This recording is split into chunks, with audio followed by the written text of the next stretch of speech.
I decided to turn my camera over here because the background is in a way more exciting and my face is more brighter from here because the light is shining from the above.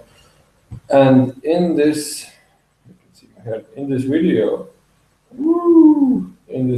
wanted to share that, well, just before I started channeling, it was maybe 1 year ago, or 1.5 years ago, I don't quite remember.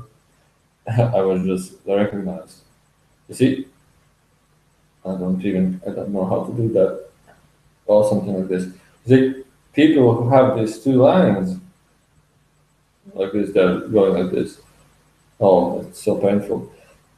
This indicates they're living from their mind. So basically, if you go on the street, you watch two people, if they have like this, it means that basically they are stuck in their mind and stuck in many, many thoughts.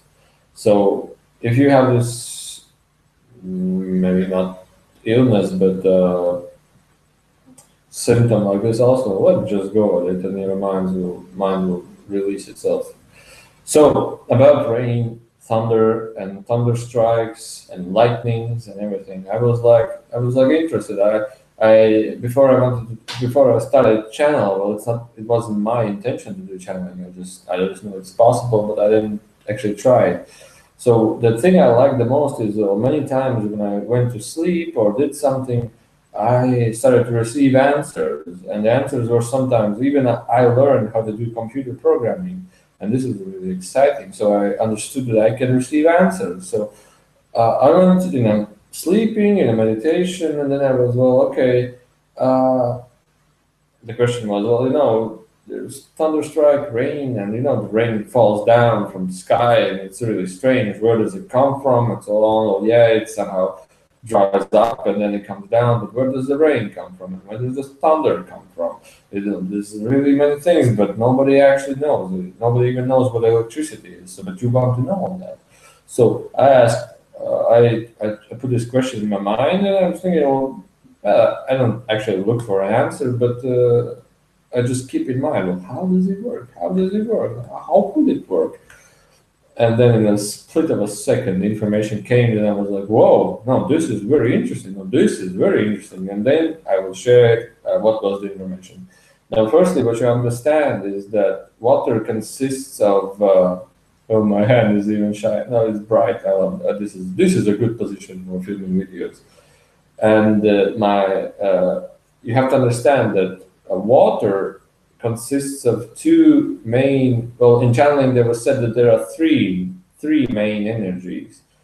The one is hydrogen, and the one is the second is oxygen, and the third was some kind of energy around them, but this is new information. Energy around them that somehow it combines and disrupts, and also can reduce the speed of the molecules, meaning that the energy that is around them isn't visible for us because we don't see the energy so much, but the energy around these two atoms or molecules, I don't know, can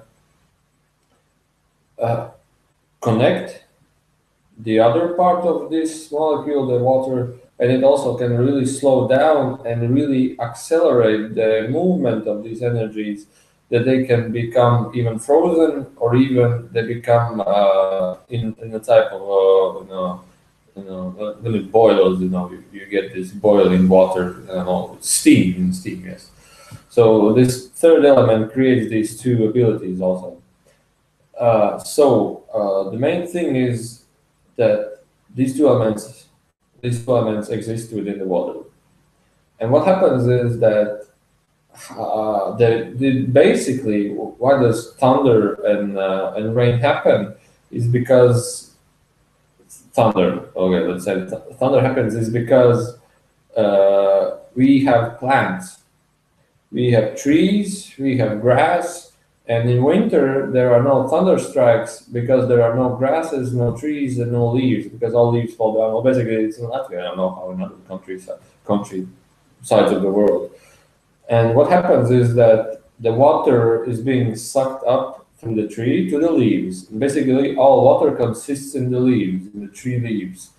And basically, how the water is being sucked up through the trees, because when water gets in touch with something like paper, meaning tree, it feds up the molecules, and the tree gets a little bit thicker.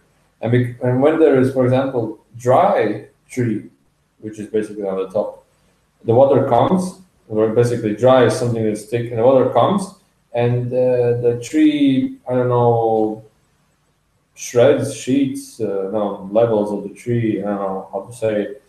It gets wet, and then the size of the tree a little bit expands, or maybe a millimeter. And because of this, it opens up the atoms of the tree a little bit up.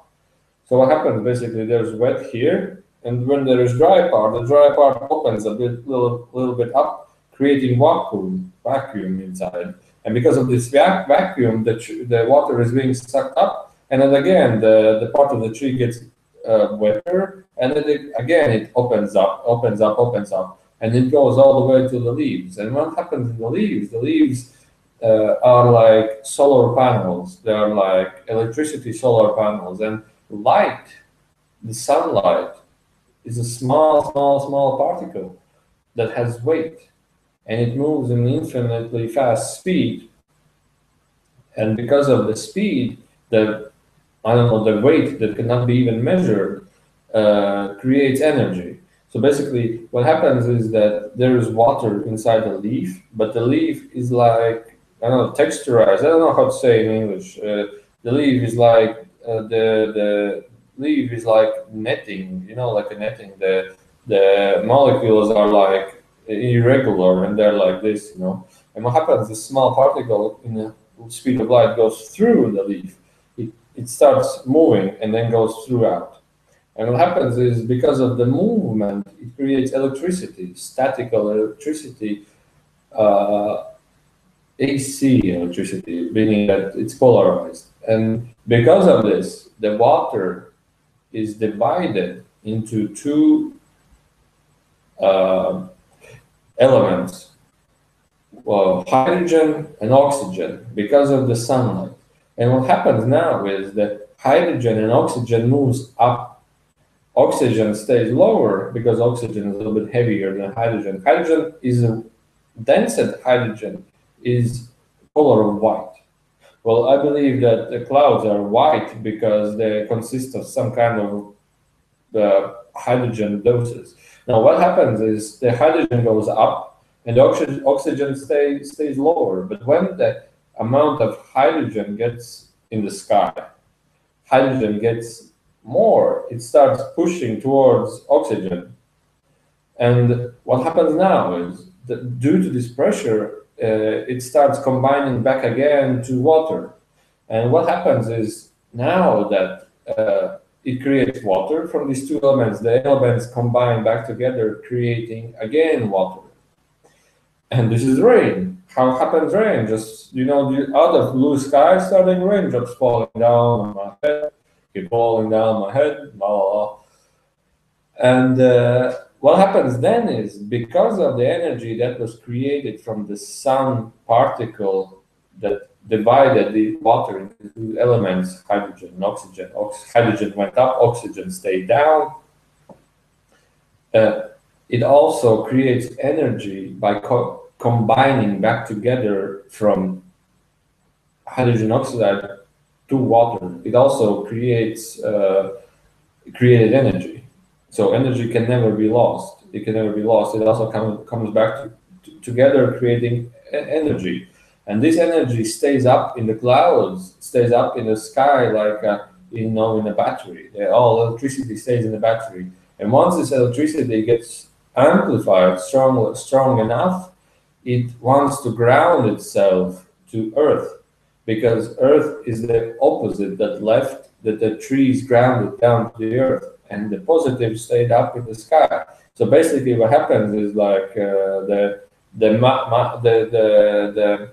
how it was called, the cloud is filled with energy because it was created by elements as hydrogen and oxygen combining back, and it created an energy expansion, energy like I don't know how to say it in English.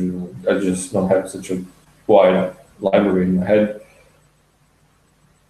Accumulated energy in the cloud, for example, and then the energy get sufficient enough to ground itself down to the earth.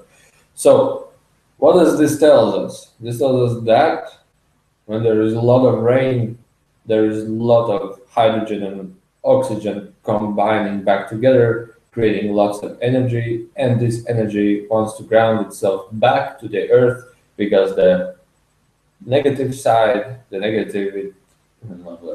negative polar side was grounded, and the positive went up to the sky, and it wants to ground it back itself together. So this was the. I hope my English was pretty good to explain this, and this is the how is thunder and rain created. Now I hope you like it, and this is information given to me in a split of a second, and I really like it. It created me new insights of the all about circulation and everything. And then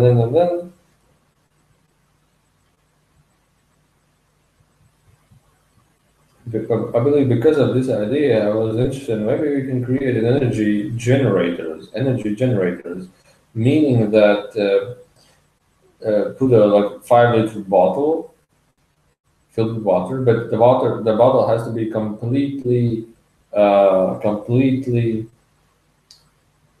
vacuum. It has to be completely so that no air goes away. And put this bottle in sunlight, and in this bottle where there is water, put in some I don't know, some tree leaves or something like this, so that that leaf it can be as a solar panel to create static electricity.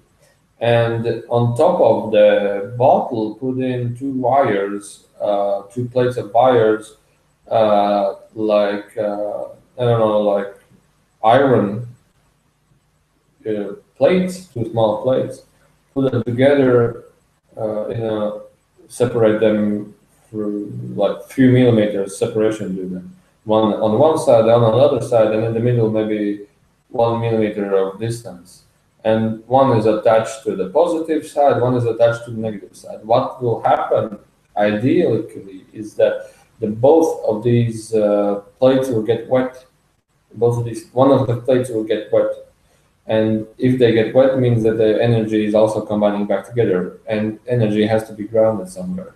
So I thought maybe this is not, this is just my idea, that maybe, but in theory, the energy will want to ground itself back to the water. So maybe one in the water and one plate on the top, and so positive from the water and negative from the top, or the other one.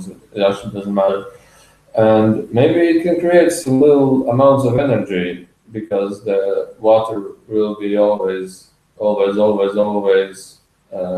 receiving minimal doses of static electricity, and maybe it can create energy. And if it can create energy, well, you can do it a little bit more, a little more bottles, a little more bottles, a little more bottles, and do some experiments, because the sun is shining all around us, and the trees are putting out energy all around us, hydrogen, oxygen, everything. Water is also everywhere around us, so maybe there will be new ideas after this. So thank you for listening, and you can always write me some questions. Enjoy your time.